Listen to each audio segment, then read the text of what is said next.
हो महेश्वर गुरु यहाँ से जूम हो रहा देखिए।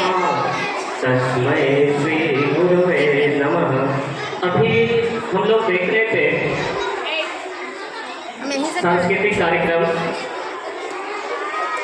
और ये सारा प्रकरण शिक्षकों के लिए शिक्षक दिवस के लिए बनाया गया। तो सबसे पहले मैं जो गुरु जी यहाँ उपस्थित हैं, सबसे वरिष्ठ हैं हमारे उप प्राचार्य राजकपूर सर, विद्यालय प्रबंधक कुंदन सर, वरिष्ठ शिक्षक सुरेश सर और हमारे जितने भी सहयोगी शिक्षक शिक्षिकाएं हैं, सबको शिक्षक दिवस की तहे दिल से शुभकामनाएं और आप सभी बच्चों को भी शिक्षक दिवस की ढेर सारी बधाई।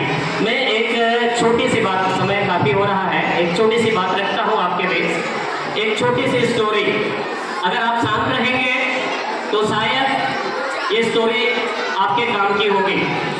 एक राजा था जिनको पढ़ने का बहुत शौक था।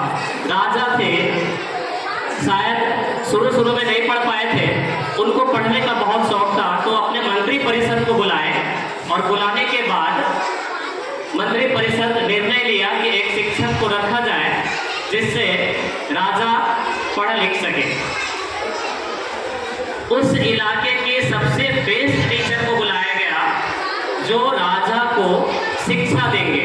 आप सभी से मैंने कहा कि पहले शांत हो जाइए।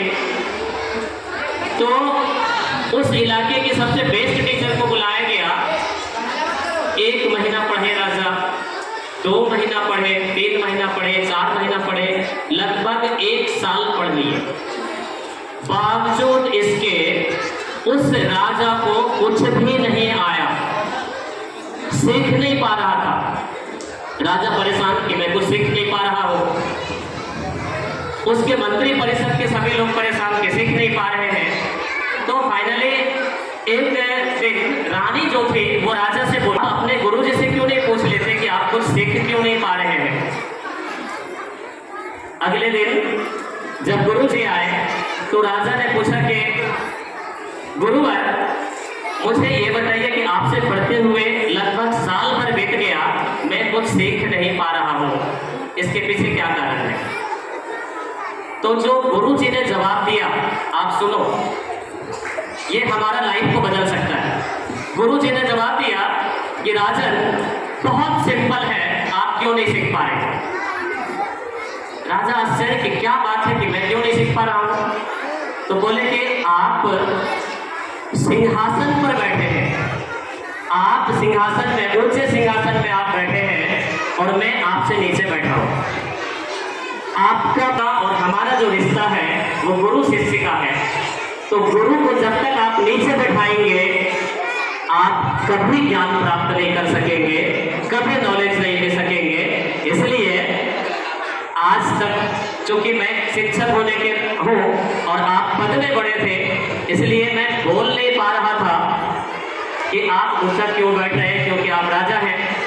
अगर कल से आप नीचे बैठेंगे और मैं ऊपर बैठूंगा तो निश्चित आप ज्ञान प्राप्त कर लेंगे।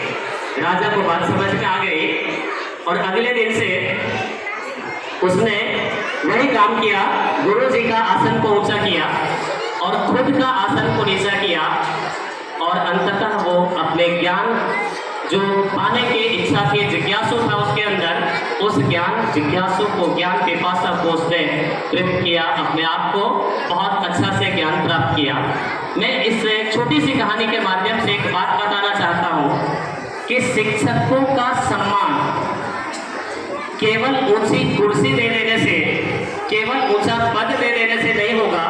आज जिस युग में हम जी रहे हैं, कम से कम अपने शिक्षकों का सम्मान अपने दिल से, अपने मन से ऊंची भावना रखते हुए अगर हम शिक्षकों का सम्मान करेंगे तो शायद एक सही शिक्षक दिवस आज हम मना पाएंगे। आपको पता है डॉक्टर सर्वपल्ली राधाकृष्णन 88 में जन्म लिए थे, 5 सितंबर 1888 को जन्म लिए थे और शिक्षक दिवस की शुरुआत 1962 से हुआ। देख लीजिए, लगभग 74 ईयर्स उनका बीता, उसके बाद वो जो शिक्षक दिवस की शुरुआत हम लोग 1962 से मनाना चालू किए हैं। तो सम्मान कब मिल जाए ये पता नहीं, हमें प्रयास करते रहना चाहिए, हमें कोशिश करते रहना चाहिए और अंततः हम अपनी वाणी को यहीं पे विराम देंगे ये कहते हुए कि हम सब जितने भी नौनिहाल बच्चे हैं, जितने भी बड़े बच्चे हैं, अभी 10 के बच्चे लिख रहे थे वी मिस यू, तो आप 10 के बच्चों के लिए बहुत बहुत शुभकामनाएं। आप मिस यू बोलने की जरूरत नहीं है क्योंकि we are always here to serve you. Thank you.